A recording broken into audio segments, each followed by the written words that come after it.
Voilà, suite du cours sur les acides et bases faibles. Nous traitons ici des constantes de basicité. Je vous rappelle qu'une base est une substance qui capte un proton, qui capte du H+. Donc voici le comportement lié à la définition d'une base. B- plus H+ donne BH. Alors,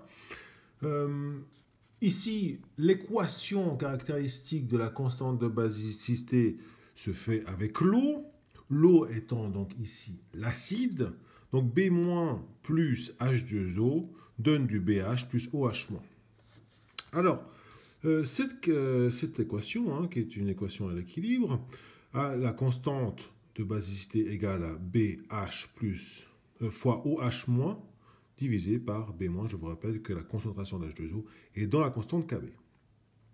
Alors, maintenant, si Kb est très grand, cela veut dire que BH fois OH- est aussi très grand. C'est-à-dire que la base B- a réussi à capter majoritairement des H+.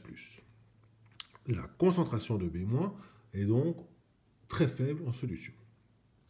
Voici pour un Kb très grand. C'est ce qu'on appelle une base forte. Ici, la base donc ça se traduit par une substance qui arrive à arracher massivement des H+ à l'eau. Si vous avez un Kb qui est très petit, par contre, le Kb, lui, est donc, dans ce cas-là, représentatif d'un B- très grand, ou voilà, proche potentiellement de la concentration totale de base, B- 0. Donc BH très, très faible, vous avez donc ici un Kb très petit. La base n'est pas capable, ou très peu capable, d'arracher des H+ à l'eau. Au même titre que le pKa, le pKb se calcule moins log de Kb. Maintenant, attaquons cette idée de rapprochement, le rapprochement entre le Ka et le Kb. Alors, regardez cette approche-là. Si je décide de multiplier Ka fois Kb d'une substance AH et A-. Autrement dit, si je fais Ka de AH fois Kb de la base conjuguée de AH, d'accord? Donc Ka de AH exprime la concentration d'A- fois H3O+, divisé par AH, fois l'expression du Kb est AH fois OH- divisé par A-. Et nous voyons que ces concentrations-là tombent, et celle-là tombe, et nous trouvons que la constante d'acidité d'un acide fois la constante de basicité, attention, de sa base conjuguée, de la base conjuguée de l'acide, donne Ke. C'est toujours vrai. La constante d'acidité d'un acide fois la constante de basicité de sa base conjuguée est Ke. Donc ici, je répète, je m'excuse de le répéter une fois, mais attention, Ka d'un acide fois Kb de la base conjuguée de cet acide-là donne Ke. Les logarithmes pKa plus pKb donnent pKe. Donc nous savons que le pK d'un acide plus le pKb de la base conjuguée de cet acide donnera 14. Voilà maintenant deux exemples illustrant la constante de basicité d'une base et la constante d'acidité de sa base conjuguée. Ici, nous abordons le pKb de l'acétate. Alors l'acétate, c'est cette chose-là, c'est H3CO-. Si nous écrivons l'équation de basicité du CH3CO-, c'est CH3CO- plus H2O. Voici l'acide, voici la base. La base vient prendre un proton à l'acide. Ça forme un acide conjugué, CH3CO-, et voici la base conjuguée de l'eau. Exprimons la constante de basicité à l'aide de cette équation. CH3COH fois OH- divisé par CH3COO-. Bien. Eh bien, cette équation-là que nous avons vue précédemment nous dit quoi? Que Kb est égal à Ke divisé par le Ka de l'acide conjugué de la base considérée. D'accord? Donc, Ke divisé par Ka. Aussi, nous pouvons dire que c'est équivalent à ce que pKb est égal au pKe moins le pKa de l'acide conjugué. 14 moins 4,74 est égal à 9,26. Le KB, donc, est égal à 10 à la puissance 9 moins 9,26, c'est égal à 5,425 fois 10 puissance moins 10. C'est-à-dire que ce KB est très faible. Hein. C'est-à-dire que la concentration ici est très grande par rapport au produit de ces deux concentrations. CH3, COO-, est donc une base faible, voire très faible. Deuxième cas de figure, nous cherchons à connaître le KB de l'hydroxyde, OH-. Exprimons l'équation correspondante à l'équation basique de OH-, OH- plus H2O. Voici la base, voici l'acide conjugué. OH- vient prendre un H+, à l'eau, ça forme du H2O. Voici l'acide conjugué de OH-, et H2O, l'acide, se transforme en OH-, qui est donc, lui, la base conjuguée de OH-, de H2O.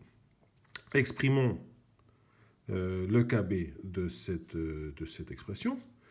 Le KB de OH-, ici je le spécifie, ce n'est pas une concentration, c'est vraiment le KB de OH- est égal à H2O fois OH- divisé par OH-.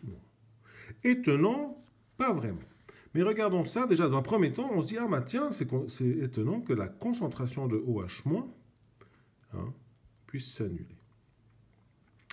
Maintenant, si nous décidons d'aller un peu plus loin en exploitant cette équation-là, KB de OH- est égal à KE divisé par la constante d'acidité de H2O, qui est l'acide conjugué de OH-. Et nous savons que la constante d'acidité de H2O est égale à 1,802 fois 10 puissance moins 16. D'accord? Donc, KE 10 puissance moins 14 divisé par 1,8 fois 10 puissance moins 16, eh bien, faites le calcul, vous obtiendrez 55,5 qui est la concentration de l'eau. Donc, le KB de OH-, la constante de basicité de OH-, est égale à 55,5. D'accord? Alors, le KB de l'hydroxyde, comme nous l'avons exprimé ici, peut peut-être être un peu perturbant. Je prends ici, je fais une petite parenthèse sur les réactions basiques et acides de l'eau. Alors, je décide de traiter la constante de basicité de l'eau. Comment écrivons-nous cette équation? Toujours de la même manière. Voici la substance à considérer. Voici l'eau, toujours comme réactif dans une réaction d'acide base, pour les caractérisations en tout cas des KB. Ensuite, nous considérons ici le KB, donc nous considérons notre H2O comme une base. H2O vient accepter un H+, H2O se transforme en H3O+, et l'eau, lui, se transforme en OH-, qui est la base conjuguée.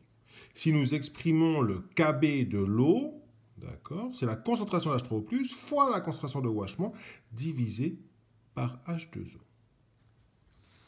D'accord. Maintenant, nous savons que le KB de H2O fois le Ka de l'acide conjugué d'H2O est égal à KE. L'acide conjugué d'H2O est H3O+. Donc KB fois H2O, KB de H2O fois Ka de H3O+, est égal à KE. Maintenant, écrivons une autre réaction. H2O plus H2O. Cette fois-ci, nous considérons la partie acide d'H2O. H2O, qui est un acide, va libérer un H+, et le donner à H2O. L'H2O va se transformer donc en OH-, qui est la base conjuguée de cet acide, et la base H2O, neutre solvant techniquement, lui va accueillir le H+, et va se transformer en acide conjugué. Si nous exploitons le Ka de cette équation, enfin le Ka de l'eau, c'est quoi? H3O+, fois OH- divisé par H2O. Et regardez, H3O+, OH-, OH-, H2O, H2O. C'est-à-dire que le Ka de l'eau est obligatoirement égal au Kb de l'eau. Par contre, le Ka de l'eau fois la constante de basicité de la base conjuguée de l'eau, la base conjuguée de l'eau est OH-, KH2O fois Kb de OH- est égal à Ke. D'accord? Donc, ce que nous réalisons, c'est que Ka de H2O est égal à Kb de H2O, ici, est égal à 1,802 fois 10 puissance moins 16. Nous faisons le logarithme moins le logarithme de cette chose-là. pKa de l'eau est égal à pKb de l'eau est égal à 15,74. Cette information-là nous dit quoi? Que le Ka de H3O+, la constante d'acidité de H3O+, est égale à la constante de basicité de OH-. Et les deux valent 55,5. Donc le pKa de H3O+, est égal au pKb de OH- est égal à moins 1,74. C'est ce que les tables nous mentionnent ici. H3O+, le K est 55,5, pKa moins 1,74.